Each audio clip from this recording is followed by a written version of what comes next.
Welcome to the Garage Grit Podcast. I'm your host, Brad Hurlock of AA Shop Marketing. Our hope is to unite shop owners to tackle common stress points and challenges that they're experiencing within the auto repair shop space. Our mission is to guide you towards the best solutions for your shop. So tune in, join the conversation, and let's move your business forward. Welcome to the Garage Grit Podcast, and I'm your host, Brad Hurlock of AA Shop Marketing. And on our panel today, we've got 4 great shop owners as well as Gregg from SteerCRM. But let me walk through and introduce each shop owner, and then we'll get to the conversation. And this month, the conversation is about bad reviews and how to handle them and how to respond to them. In my opinion, when you own a business of this size, even though it's not personal, it feels personal. And that kind of changes how we feel about these reviews as well. And so we're going to talk all about that. So real quick, I'm just going to go from side to side here. We've got Jonathan from Dave's Automotive in Westchester. We've got Stephan from Lonsbury in Fremont, Indiana. And we've got Pete from the Auto Connection in Lincoln, Nebraska. And we've got Lance from Dronet in Louisiana. And we've got Gregg from SteerCRM. All right. I've looked at some of the reviews off of your Google profile specifically, but Jonathan, as your wife pointed out, that's not the only place that reviews are sitting, right? They're also on Facebook or social media or even in just the comment section or public or local Facebook groups. But I want to start specifically talking about some of the Google reviews because they do get the most eyes and they do it is very relevant as far as when people are searching for auto repair near me, that it's coming up, right? They're seeing these things. And I've seen a couple of you, Pete. I noticed that on some of your reviews, you actually respond and explain what was done. I noticed a couple of them. You actually flat out said, here's what we did. Here's why we did it and so on. And I found that to be an interesting take. Is that a typical situation for you or is it a case by case scenario for you? No, that's a very typical situation for us here. We try to handle them each individually and personally. We've found that a lot of our clientele throughout the Midwest stick to in hand and taking it one thing at a time, basically. So basically, whether we have a good review or a negative review, we want to make sure that we handle it personally and try to get to the bottom of every situation that we can. So you're responding to every single review? As best every you can? Review. And is it you personally, or is it someone else that's doing it for you? Generally, it is myself. Okay. And when it's a bad review, do you get pushback? Yes and no. We don't get so much pushback from incoming clientele. We've actually gotten praised on the fact from quite a few of our clients that we even respond to the negative reviews. But even when they are negative, it's a very personal situation to us and the company in general, because we want to make sure that the client is obviously understanding as to what, where, when, and why. But if there's we try to obviously handle that as a learning and growing experience, for lack of a better way. Okay. All right. Is there any particular review that you want to bring up to the forefront that strikes you as something that's worth chatting about? It's really hard. We have so many as it is in general. Was it about a month ago you had a bad review? Did I see that right? Yes. And by the way, that's not a reflection. One of the reasons that I chose the 4 shop owners on this panel was because their review score were all high. And so, but when you're running, as Jonathan said, 600 cars, per month, you're going to have the occasional bad review. That's just a reality of it. So, Pete, you want to talk about the last one? Do you recall it? Which one? We actually got 2 in the same day.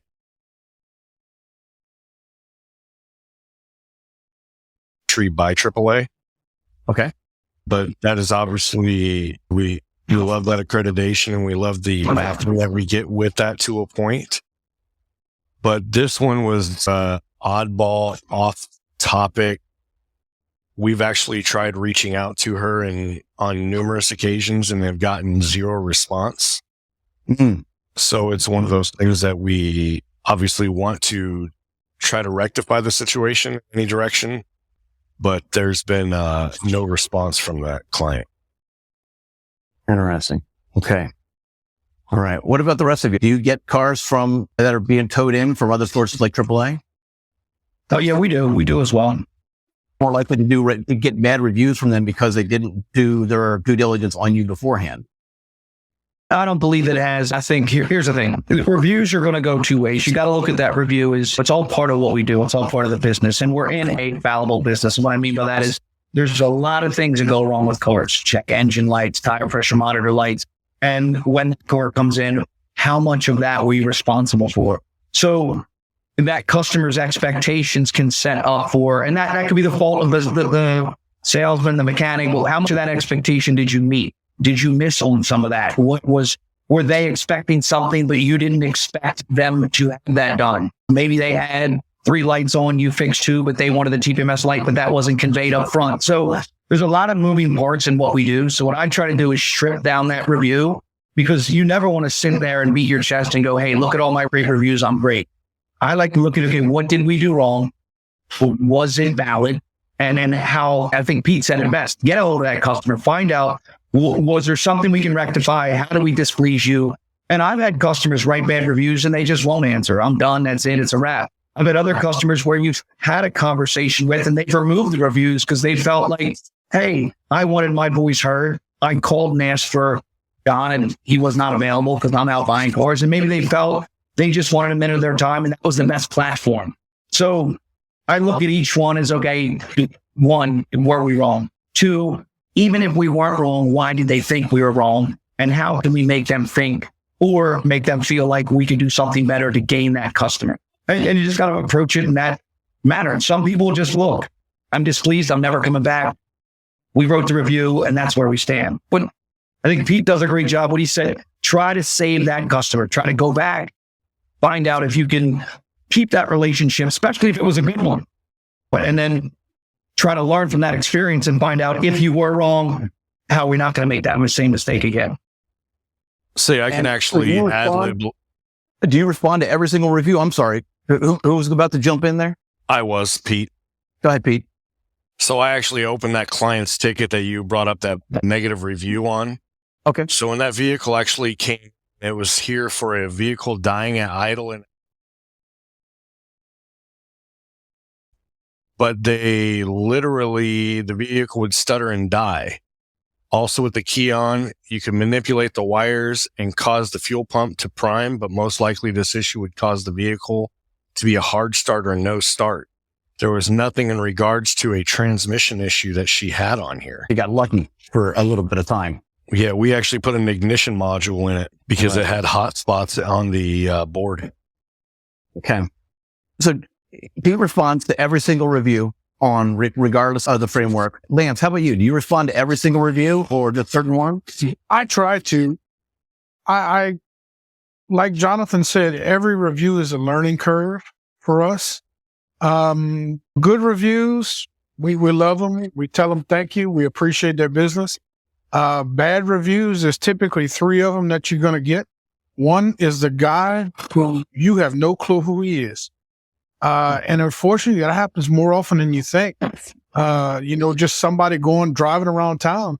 We've had several that people gave us reviews. We have no clue who they were. We have no record of them, anything like that. And fortunately, there's a method that you can discuss with Google. They'll remove it for you. So we've got to prove that it's not your client. Right. You can, yeah. We've got some good success in removing those. The other 2 are the one that you got coming because it just things went bad and you tried your best, and then the other one is just blindside you, like what happened. But in every case, you asked me if I respond, I do. But in every case, it boils down to a lack of communication. I've noticed that the ones that we know we had coming where something got screwed up and this and that, it was typically because I wasn't communicating or somebody in my shop wasn't communicating well enough. Somebody got upset about something like that. We've had several where that have happened. I've responded. They've accepted my response. We corrected things and they removed it. So yeah, I do try to respond to as many as I can, but the ones that we don't know who they are, no. Yeah. And I think Google has that process where you report the review and then it's conflict of interest. So if you click on the conflict of interest, Google is pretty good at removing that review. It's just sometimes you have that pesky person for some reason wants to come back and do it again. You just have to do it all over again. But Google, I've seen, has been pretty good with the conflict of interest complaint, which is good. I don't know if you guys use. No, I was going to share a story about a client whose the client's daughter had an affair with somebody, and that ex-wife posted a negative comment on his business page. Take your drama elsewhere. So that was a real easy one to show that had nothing to do with the business and get it and have Google remove it. It's a no-brainer. But some of them are a little bit more difficult to prove that there's a conflict. But Jonathan, what were you going to say? So I find also, because the Google is, when you figure, you guys all sound like you have very large shops. We service 600 cars a month. That's 60, 7,200 cars a year. We've been doing so for 30 straight years. I have 100 Google reviews. So if you're talking about 65,000 repairs in such a small fragment, and you're held to this 5-star standard, with that 5-star standard is you trying to find enough of your happy customers. And I think we as businesses don't do a good enough job to get our happy customers to promote our business. Now, we have an SRM system, a tech system that runs on our website where as soon as the job's done, how's the service? We have hundreds of 5-star reviews, but nobody sees that through Google. But we can refer people that might have a question about, hey, I saw your review. Is this how you operate? Or it's a different way for us to get our regular customers to brag about how happy they were over the years. But I think the hardest thing about Google, Yelp, which I don't know if people use Yelp anymore, but the other reviews, and we deal with Carfax, Cars.com, Auto Trader, which have their own set of reviews, is so few people are writing a positive review, because we're not, like, if I had 6,000 positive reviews, it would make the bad reviews not seem so insurmountable. But if I probably at some point, not too long ago, I might have had 45 Google reviews. And then you forget to promote because you don't realize how damning or how harsh or how hard a 1-star review could hit your 5-star or 4.5-star progress. Right. So I think shop owners don't always, and we try, but it's so hard in the day of a business to tell, hey, go brag about me on Google. Write me a great review if you're happy. Yeah, we don't. And I don't know that we don't do it. We just don't. I was going to say, a lot of people will say, can you give me a good review, this and that? We don't do that. I always ask for an honest review. I want your feedback. Did we do well enough to meet your expectations? Did you have an issue that you'd rather not discuss with me, that you'd rather discuss in public with everybody else? Yeah, whatever. But we always ask for an honest review.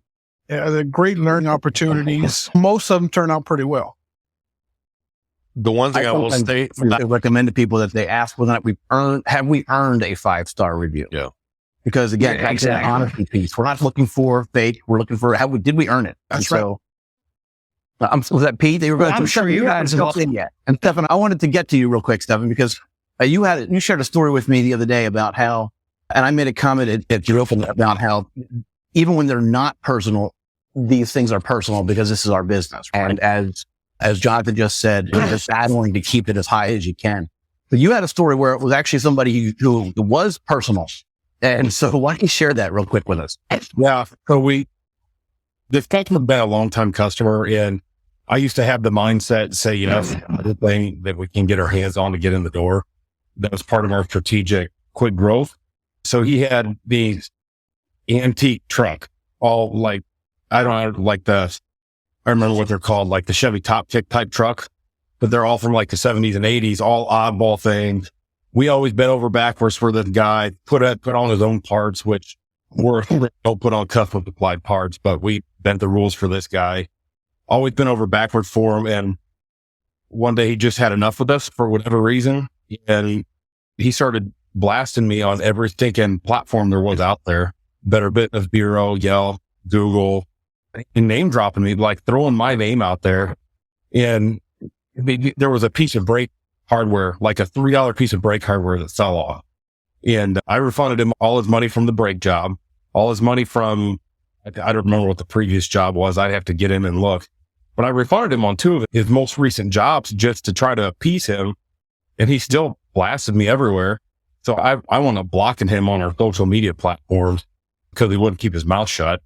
And then he wrote reviews throwing my name out there about how we blocked him from our social media platform. It was just never ending.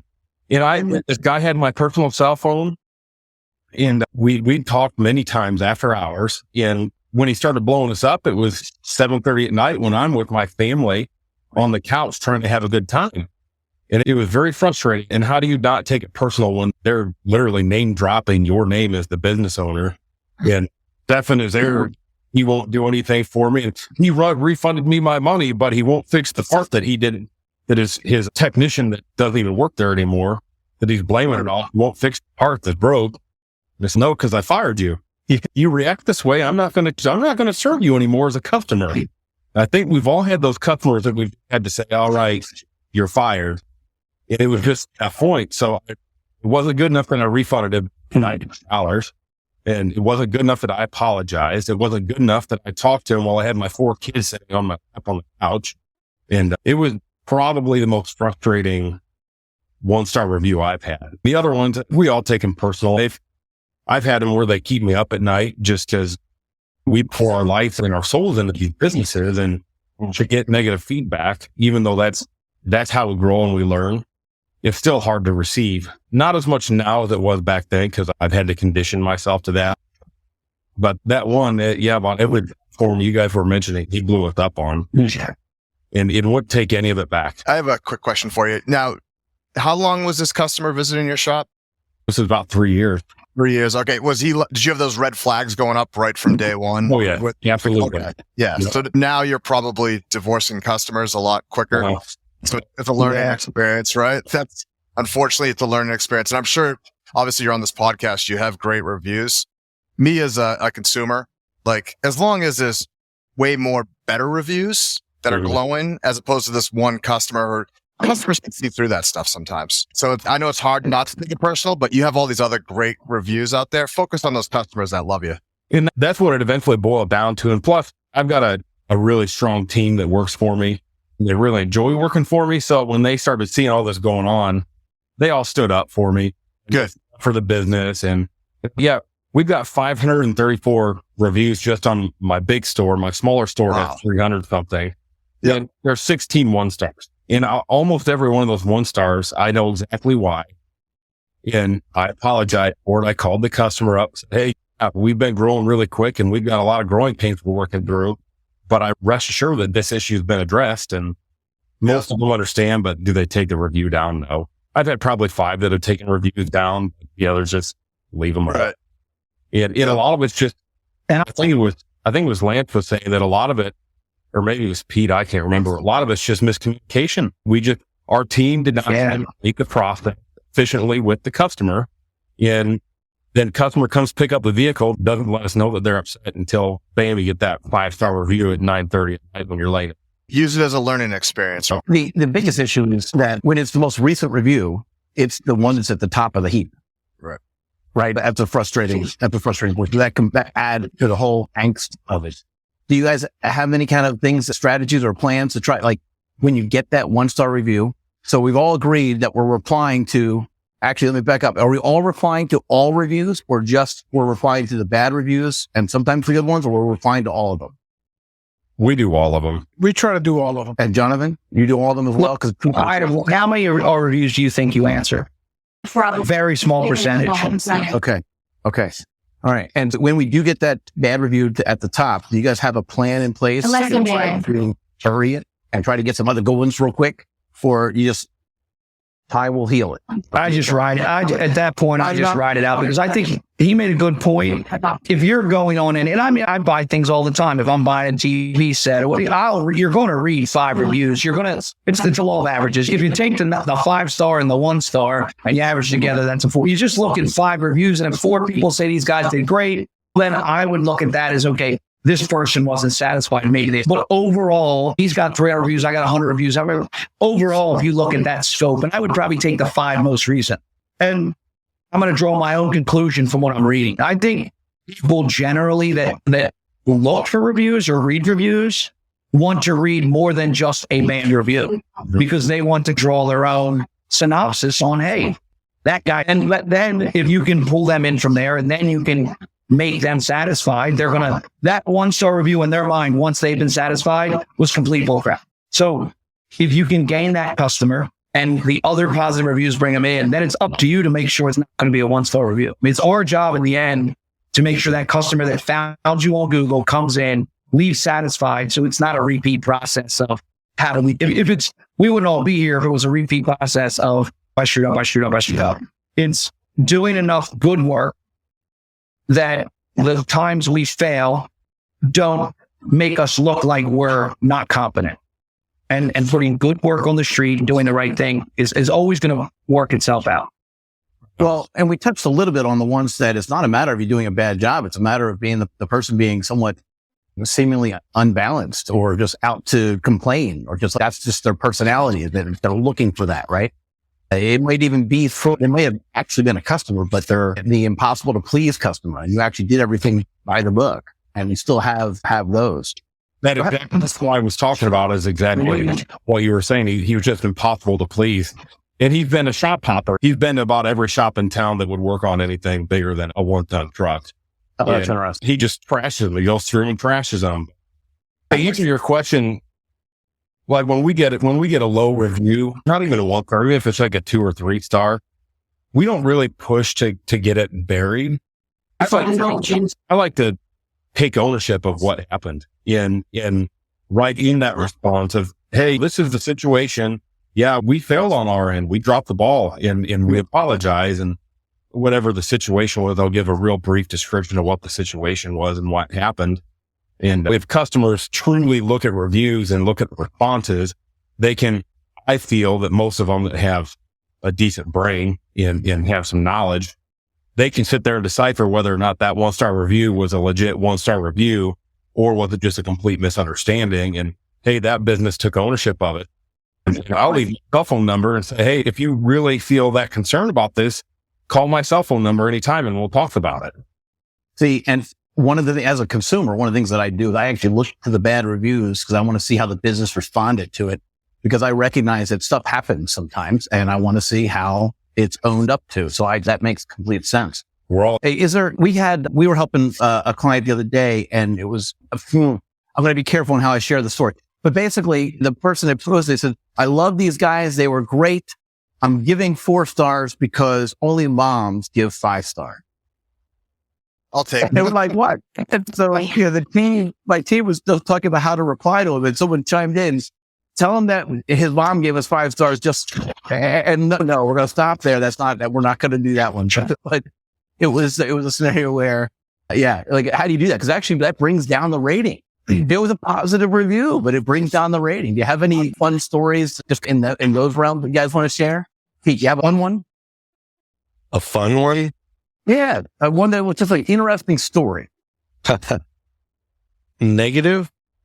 Either, you know what? It can be, at this point, let's just, negative's interesting, but not necessarily. If you got a fun one that's positive, go for it. I'll use a fun one that was also on a negative notion on ours. We actually had a client bring in, same time frame, he brought in a Sprinter vehicle. It was a Sprinter van, 300, 400,000 miles, had all kinds of stuff going on with it. It ended up, he had tried to repair it himself, broke bolts off, broke extractors off in the head, all kinds of everything. We quoted him a price because it needed a new head. Customer brought it in. We put it all together.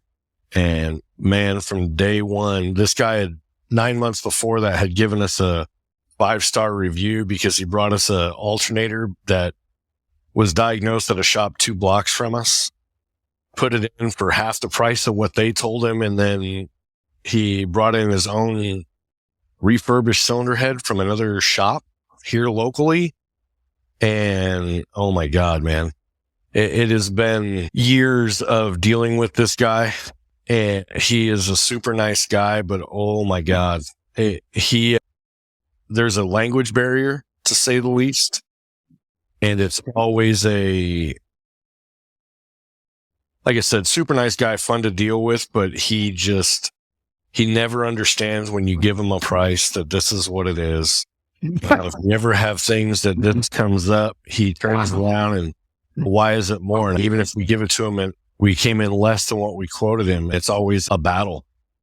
Why is it less than what you told me? What didn't you do? Why is this? And it's always one thing after another. So if anybody has ever traveled outside the country, I've been fortunate enough to do that on many occasions. And when I was in the oil field industry, I worked in some of the not so pleasant places in the world and got to see some different things.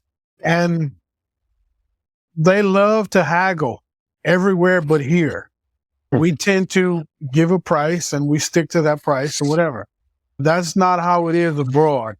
No. And it's exactly like he just described. Well, you gave me this price. Can we do this price? Why is it not this price? And I have a couple customers along those lines, and it is a constant argument. No, this is the price. I don't understand. And there's a key word that you need to listen for. And the key word is, I just don't understand. If they say, I don't understand, then you offer an explanation. But the key word is just. I just don't understand. They don't want to understand. Oh, I see. Yeah. That's interesting. What other stories we've got, guys? Jonathan, you got any stories? I'm just enjoying listening to it seems no matter where we are, it's all the same thing. I think we all, you all have that customer you just can't take, but you tolerate him.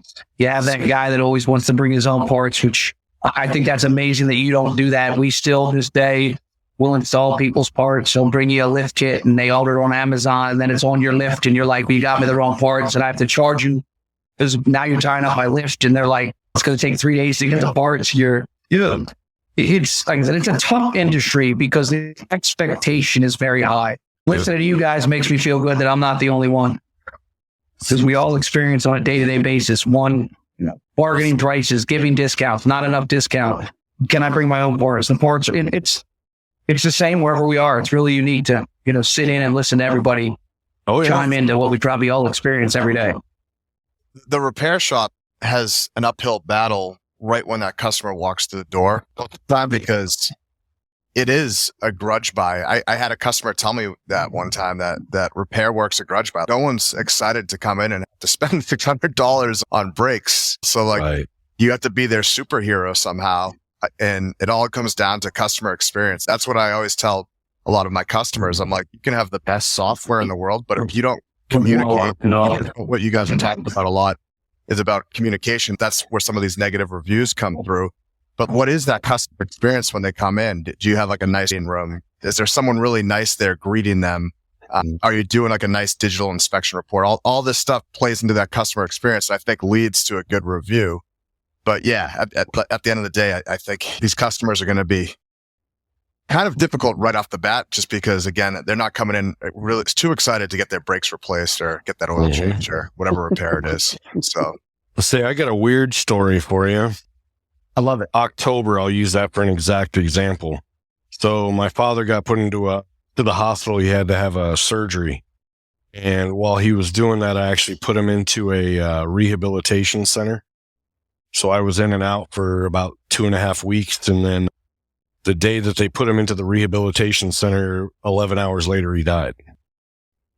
Because I was not responding, because my advisors, my front desk people, the client was calling in and I was not here.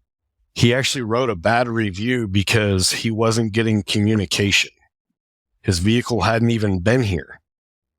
And he directly stated that he had called numerous times to speak to me directly, and they always gave him the runaround that I wasn't here. So I actually responded to him when I got back, the day I got back, and I said, I am sorry that you felt like you were getting the runaround, but I was not here due to the fact that my father passed away. I had 19 phone calls that day from people because they were actually reading the reviews, wanting to know why I even responded with my father passed away. And that guy showed up here with his wife with roses to apologize. Wow. And he said that he honestly felt, because in his previous going to other shops, because he's been coming to us for about 2 years now, that when people were giving him the runaround, that they wouldn't even allow him into the shop. And I said, I tell you, I said, from experience over my 25 years into this industry, I said, you writing a bad review is not going to allow you back into a shop. And that next day, he brought his wife's vehicle in. We did some work to it. And the day after that, we did about $3,000 worth of work to his vehicle. He was honestly just trying to come in to get an appointment, but he only wanted to speak to me. And I'm the one that they speak to the least. Interesting. I have 3 advisors, office coordinator, and everything else, and I'm the one that they speak to the least. But for some odd reason, he wanted to speak to me and me alone. So he wrote a horrible review. He obviously reneged on the review. He pulled it off of Google that day. And it was probably one of the oddest reviews I've ever gotten, because he felt like he wasn't getting communication, and he was getting full communication. He just did not want to speak to my advisor. My lead advisor is my wife, and she told him that I wasn't here, and he just was not happy with that answer. Amazing. Who was I talking to the other day? And they were telling me about an Alzheimer's. They were telling me a story about how there was a review that was posted, and they had documentation that that they had done the job correctly and everything. And we thought he was happy, and he paid the bill. And then 2 days or 3 or a week later, he left a negative review saying that they had increased the price, and they don't even know what transpired or why he was all of a sudden unhappy, because he seemed happy when he left the shop. And the shop owner tried to reach out to him on multiple occasions and go out to him and visit him, and never got any kind of reply. It was just a ghosted situation. And then 6 months later, he read in the paper that this particular person died of Alzheimer's.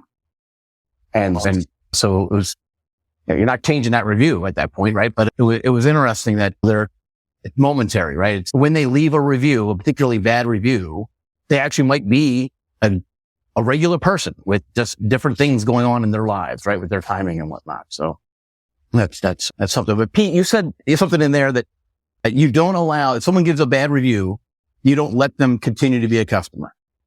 No, that is not the case. Okay. We do let them come back as clients to us. Okay. Because obviously we want to do everything we can to rectify our relationship. There are multiple shops in our area. We're a big college town, for lack of a better way. The University of Nebraska is 9 blocks from our business, but we have 3 other major universities here as well. But I think in this community, I think there's close to 250, 300 shops in a 12-mile area. So there's a lot. And we have actually been told by multiple other business owners, because we have a business development group here specifically for auto shop owners and managers, that if they get a bad review from a client for any reason, they won't even allow them back in the door. How about the rest of you guys? You get a bad review, do you let them back in the door, or are they officially fired at that point? I'd say it's a case by case instance for me. If it's something we blatantly screwed up or something that we completely mishandled, then yeah, I'd like a chance to at least say, hey, this is how our normal operations are. That's not what you had the first time. But yeah, like if it was like the client I was talking about earlier, screw them. I won't drop the F-bomb, but what happens is, if you allow that person to come back after a bad review, they're going to nitpick everything you do. They're going to find something else. And all they're doing is justifying your thought process of, this is why I did that. Now, just follow the 80-20 rule. 80% of your customers are great, 20%, and then boot them out. No, don't let them back. Jonathan? I don't know that I've ever had an opportunity. I think the 1 stars are either so mad, but I don't even think they do come back. We do reach out to them, and I think you're right. If you've made a mistake, you can usually, I call them, so I don't do it over reviews. If I've made a mistake, I can usually call that customer, and then you talk them back in and you mend that relationship. But if it's just a bad review, I generally would say that they're not coming back anyway. Because if you've made a phone call and they're not willing to have that conversation, then I don't think there's anything you can do. And you're probably better suited not to, if they were that displeased, unless you can rectify it over a phone conversation. Hey, we made a mistake. Can we have a second chance? We can make you happy. And then but if they're that mad, Lance is right. They're going to stay mad because they want to be mad.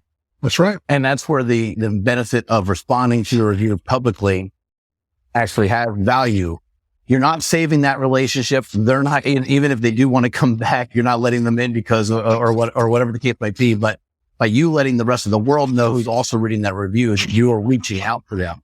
I think there's a lot of value in doing that. That's something. Okay. What is the most recent review that had nothing to do with the business whatsoever? And the person that seemed really off. And what we already talked about getting Google to actually remove it if it's not related, but was there actually a backstory with any of them? Stephan, you had an interesting backstory with the antique truck guy, but what other ones are out there that you could share with the world before we actually wrap this up? Pete, you're in a college town. There's got to be some college kids that are also posting on TikTok after they leave you a bad review. We're in a huge college town, but they're on TikTok. They do, whether it's Instagram, anything else. We generally, in that case, have never gotten a bad review from that. There's only been one time oddball because we have a funkier display set up front. We actually had a 59 Metropolitan with some mannequins under the hood looking like they were working on a car. And we actually had another mannequin female inside the car. It looked like they were getting gas, and there was a mechanic under the hood changing the points on it because we actually had the distributor pulled out of it. And we actually had a client that left us I think it was a 2-star review because our display was, there you go, morbid. Okay. So that's the weirdest oddball review we've ever gotten.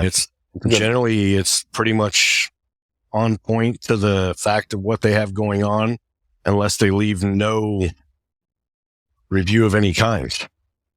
And they just leave the stars. Has anyone, once you get that bad review, we talked about just letting the time pass, it'll go away. You don't need to bury it. But have you ever tried to reach down a little bit harder to get a couple more extra good reviews to try to push it down at least a little bit? And does anyone do that at all? No, we get enough reviews that it takes care of itself over a week or two. It's happening. Okay. All right, good.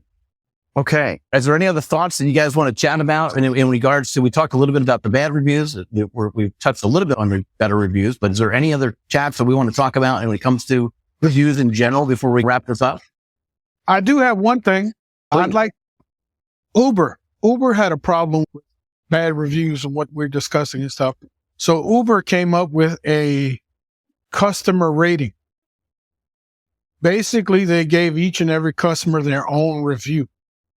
And with that, it became that certain drivers would avoid certain Uber pickups where they would go to the higher reviewed customers. That's brilliant. I think as a shop and I think as an automotive association, we need to come together and have some sort of customer review system. Absolutely. I'm just putting that out there. I agree. In case it happens, I want to be the first one that thought about it. I love it. You know how many old men that are 70 and up wouldn't be allowed in our shops? Like, back in my day. I just wanted to throw that out there just in case. Elon, if you listen. When you're ready to start working on that, boss, let me know. I'll help you out. I'm interested about that idea. Is it how it's community by community? It would have to be. There's no point in unless they're moving across the country, they're not going to go from one shop here to the next, right? They're only going to go to down the street. So you don't have to make a big thing of it. You can actually just talk to your most closest to 10 or Pete. You said there's 10, 12 shops? Oh, no, hundreds. So yeah, you would have a harder time coordinating than Lance, right? So there's probably, how many shops are near you, Lance? There's probably about maybe 40 or 50 within about a 20 mile radius, 15 miles. Okay. Yeah. A big share economy there. Gregg has a really good business opportunity to bring this team at Steer. Absolutely. I was gonna ask too, with good reviews, is anyone on this call celebrating good reviews with your team at all? You are? Every day. Okay. Yeah. Excellent. Yeah. I have a shop that I work closely with that has 3 locations on Long Island, and I'm on their Slack channel, and across all 3 locations, they are literally, as our Google reviews come in, they are alerting the channel and celebrating Kelsey for her great work and Robbie for his great work at the other store. And it gets the team going, and they all not start competing against each stores, but that you can tell. That. it gets the morale up and gets them going. And they're getting probably, most of these shops are probably getting about 20 to 30 Google reviews a month. But it's just awesome for me to actually be in that channel and just watching the celebration and the camaraderie be built across all 3 stores, celebrating the great Google reviews. So I'm curious about that. Do they actually do have a competition? Like Kelsey gets a pizza if she has the most reviews at the end of the month, or they don't. But Brad, I'm thinking I should probably make that as a suggestion. Okay, It's a good idea. Are there other suggestions that you could do? Jonathan, you mentioned you only have 100 reviews, but you have 600 cars per month. What could we be doing different to help you get that number up? Now, just to be point blank, it's actually not a race to thousands of reviews. That's actually not terribly important when it comes to reviews and comes to rankings and whatnot. What matters from a Google perspective is that you are getting consistent reviews. Now, there is a benchmark that Google is looking for, and that benchmark does vary based on whether you've got 40 shops or 200 shops that are in your area, your population density and those types of things. But for the most part, once you all pass that benchmark, Google just cares that there's a slow drip. And maybe we spend the wrap of this podcast talking about how to actually hunt down those good reviews, not to the point where we're completely making it our primary job, but that we just have a steady stream, a drip type setup coming in on a regular basis. So we talked about offering contests or incentives to employees. Pete, are you doing anything in particular to try to make sure that your service advisors are asking for reviews? My advisors actually do not ask for reviews. Okay. We don't do that at all. We actually do a follow-up message within 2 hours post the repair work being done or when the client picks it up. Mm-hmm. And it states that if they felt that they have received good service, to at that point leave us a review. Okay. Now, Lance, you actually made a comment about how you asked for an honest review. Do you actually do that verbally, or is that after the fact? No, it's the same way like Pete does. A couple hours after they pick their vehicle up, we'll send out a text message. And it's the same thing. We'd appreciate any feedback, and we'd appreciate an honest review, and we give a link to our Google page, and we do that via text message. Now, Stephan, you've got 2 locations, right? Mm-hmm. And so you could potentially have these guys compete against each other for reviews, and they're going to tell you that the smaller shop it's not fair because the one shop is smaller than the other. And obviously your reply is it's not fair, get over it. But the real thought is, have you considered trying to motivate or them to follow up with their customer? Maybe even, or are you just doing a mass drip, an email campaign or a text message blast after the fact as well? That we're doing the email and text after the fact. And it's been pretty consistent for us. It's worked pretty well over the last couple of years. But yeah, as far as my advisors up front asking for anything, they don't. We have some shops right now. We have a pretty interesting campaign that works really well where it's at the end of the year. And basically in the campaign, the email and text is just, we like to celebrate our employees. If anyone made your 2023 excellent at the shop, please leave a review with their name and vehicle in it so we could celebrate them at the Christmas party or the holiday party. Usually when we do that for some of the shops that we work with, they start rolling in. And what's great is there's good content. And guess what? Google loves that content, to see description, vehicle, stuff like that. So win across the board doing some of those interesting campaigns. And Jonathan, are you doing anything in particular to try to cultivate more reviews? We really don't. And on our end, it's all family up front. So it's my son, sister, my daughter-in-law. So I don't know if I can get them to compete against each other for good Google reviews. So we would do the work and then cross your fingers and hope you get a good review. I don't know that we promote it enough. I really don't. I don't think that we spend our time doing enough and I don't know how necessary it is. I know that the whole conversation is about how good are good reviews and bad reviews, but at this moment, we are not doing anything to really promote people to write reviews. Other than we do what they do. We have a text system that we send a message out, and then, but that goes into our own system in our own website. It doesn't span out to Google so that they would write a review. It just gives us a SRM that our customers can review.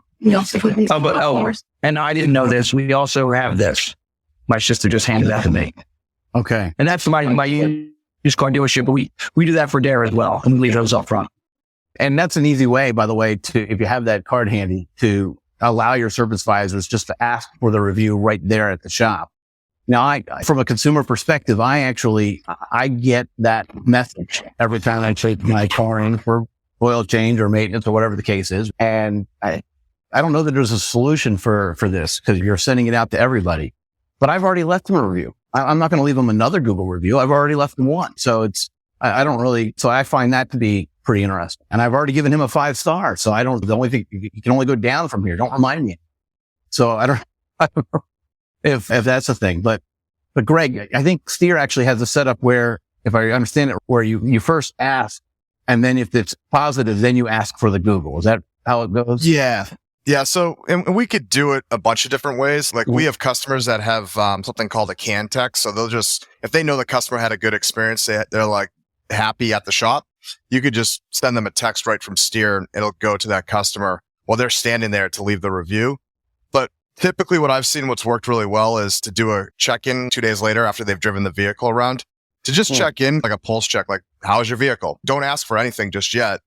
And then you could from there turn off maybe that Google review request if the customer is not going to be willing to give a good review. But then what we do is automatically, no matter what, 4 or 5 days later, then we'll send out the 5-star review and ask for it. And that 2-step strategy has worked really well for our shops. But it's nice to just ask them, how is everything before pushing the Google review on them? Okay. All right. I don't know. I feel like we've exhausted the topic of reviews. We've talked about the bad ones. We talked about the interesting ones. We talked about how to get more. Is there any questions or thoughts that you guys want to ask each other maybe of what's going on? I like what Jonathan said. It's nice to hear that even across the country, it's the same stuff, right? We're all in the same similar experiences. Any final closing thoughts from anybody? I think Pete's trying to say something. Either that or he's on the phone with somebody else. No, I was talking. Somehow it keeps saying that my mic has been muted by the producer. Okay. But I just state that we obviously strive to hang on to the clients that we have and obviously in our area. And that's all we do is we just continually try to continue to build that relationship. All right. Lance, how about you? Do you have any final closing thoughts? Many, but none that I want to share. All right. Maybe I'll call you later and you'll share those at another time when we're not being recorded. It is so hard to, and I'm 49 years old. I probably look 69.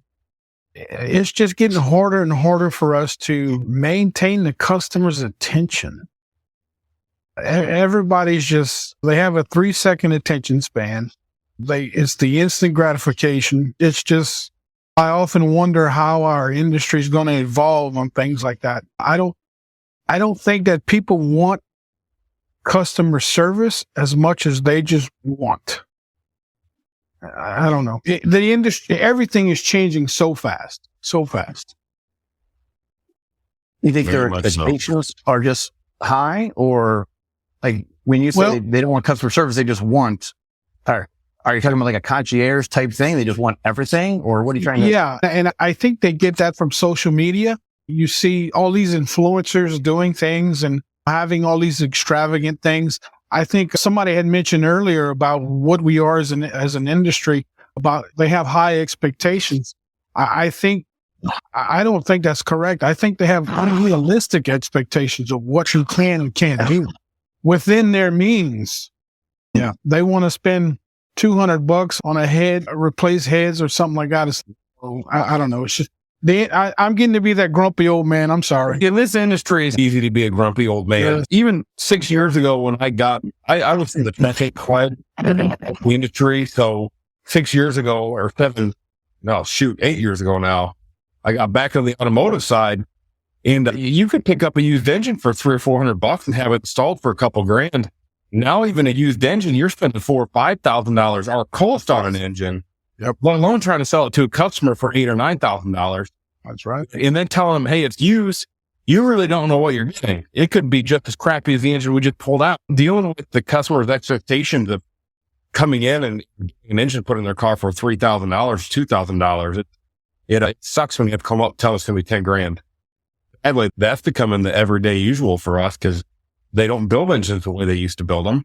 And they're a lot more sensitive, and people also don't maintain them. So when you don't maintain a sensitive engine, what's going to happen? In setting that expectation of these customers is like what Lance was saying. It's like they expect the world given to them. And then when they have that hard slap in the face that, hey, the world's not given to them and we can't just give you an engine for $2,000. Yeah. And it does get exhausting. It is. And yeah, where's it going to go from here? That's what really worries me. Not really worries. It just leaves you on edge. I think it sounds like most of us here have a lot of common sense because we see the worst in people. We also see the best in people. So because of that, we raise our kids a specific way. I know I do. My boys know how to take care of their vehicles and stuff like that. But I see young kids come in who are married and maybe 25, 26, 27 years old. This lady came in the other day with a Kia. She had never had an oil change. She had 28,000 miles on it and it won't start. Never had an oil change. Did you not know to do that? I don't know. I don't know where we're headed. Yeah. That's an interesting. And so that is an interesting point because we're used to being users of all of our stuff, but we don't actually ever take the time to find out what needs to happen. And that is common across not just in the repair space, but in general. You talk to somebody who owns a house for after 5 years and they start realizing that they needed to be doing stuff to the house the entire time. They can't just stay there. It's part of the picture. But and Jonathan, you made a comment because you got the used car part of things. You made a comment about, actually Stephan was talking about the cost of the engine and whatnot. With the prices of used cars, I was actually thinking that it makes more sense to replace the engine than it does to buy a new car. And I mean, I'm sure he sees it a lot too. People generally now, because the economy's changed, interest rates are changed. When you were buying a car at 1.99, we were selling cars at maybe 2.99. Now, a guy comes in with a car and he might have a Ford F-150 to use this for work. To go buy a $75,000 work truck, that your $5,000 work truck does the exact same thing, that's a hard pill to swallow. And then to find out it's going to cost you $125,000 and 9% for that truck. So we're starting to see it switch back where people are deciding to fix their cars and spend the money on their cars because it's just money's not free right now. And then that's changing on the other side. I don't know if you guys sell cars, but on the car sale side, that changes a lot. Money is not as cheap as it was. So people are trying to be smart with, do I keep what I have and just kick it down the can a little bit? And then it's all asked to say, all right, you can do this and this, and we'll try to keep this car for another year. And you try to take care of that customer, but you also don't want to be unsafe. So it's a balance, a true balance. so I probably shouldn't share this story, but I think I will anyway. And then maybe we'll wrap up. But talking about trying to make it last a little bit longer. And an old Jeep, this was at least 15 years ago. I ended up with a golf ball size hole and in the exhaust. And I found that the can of chili was really pretty strong metal for at least a little bit of time. So I'd buy a can of chili, I'd eat the can of chili, then I'd cut it long ways and I'd put it around that pipe and I would tape it up. And it allowed me to pass a couple of inspections, which was interesting. But maybe the inspection requirements are harder these days. But 15 years ago, I was able to get away with stretching that a little bit longer. Lance, that's not what you were talking about as far as maintaining vehicles, right? That's a little bit different. Yeah. Yeah. You actually had some good knowledge there. That's pretty ingenious. Common sense. Yeah. I'm talking about people that have no reason to be driving whatsoever. Or kids that their parents taught them nothing about having a vehicle or anything of any kind of value for that matter. They just don't appreciate it. They don't take care of it. How many times we'll see a kid come in with a brand new vehicle, and I really hate to say this, but you open the door and the pot smell is just so strong. It's like, dude, I can't work on it. I can't test drive it. I can't do anything with this until you go clean it out. Yeah. Yeah. And back to the cost and everything, that's going to start affecting the reviews as well. Have you had a lot of reviews lately about things being too expensive? No, not about too expensive, but I had one dealing with that issue I just discussed where a young kid gave me a bad review because I told him I wouldn't work on it unless he go cleaned it out. But he got upset with me, left me a bad review, and I contacted him. And the first thing I said was, look, you don't take it down, I'm calling your dad. And I knew who his dad was, and I knew his dad would fix the problem quick. And he said, I'll take care of it. And he took the review down. Pete, you're in a college town. Ever have to deal with something like this? Daily. Yeah, we deal with it daily. And it doesn't matter if it's college kids or not. We got 50, 60, 70-year-old folks that walk in here, really nice cars, and you open the door and it's just, they just got done. And oh my God. And we just don't have those options. Otherwise, we'll obviously tell them that we're going to leave the windows down and let it air out for a while before anybody gets in. We just let it roll. Okay. Stephan, any final thoughts for us?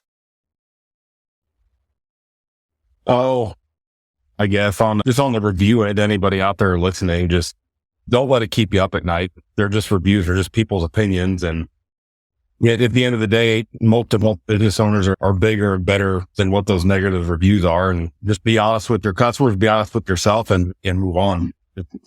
Go to bed, move on the next day and treat the other 10,000 customers you have that love you to death. Treat them right. So let that one make everybody else miserable. Yeah. Yeah. All right. Well, that's great advice. That's very appropriate. Anyone else want to chime in or Gregg, do you have any last thoughts? Yeah. If you had a 5.0 score, like that's just unreasonable. No one is perfect. If I ever saw a 5.0 score, I probably wouldn't go to that business. If you're floating around the 4.5, 4.7, 4.8, that's great. Be super happy with that. Do not strive for that 5.0 because people probably won't come to your business. So. Also good advice. Any other advice pieces that you guys want to drop before we head out and call it a wrap? All right. Guys, I really appreciate the time that we spent talking about this. I hope it was fun for the listeners. I hope it was fun for you guys as well. I'm hoping that you guys got some ideas, even if it's just Lance's idea to collaborate with the other local shops to try to make sure that we have individual reviews on the $1 billion idea right there. As long as it's documented, I'm good. Perfect. All right. Again, thank you very much. And I really do. I appreciate your time, each and every one of you. I do. Yep, Thank you. Thank you.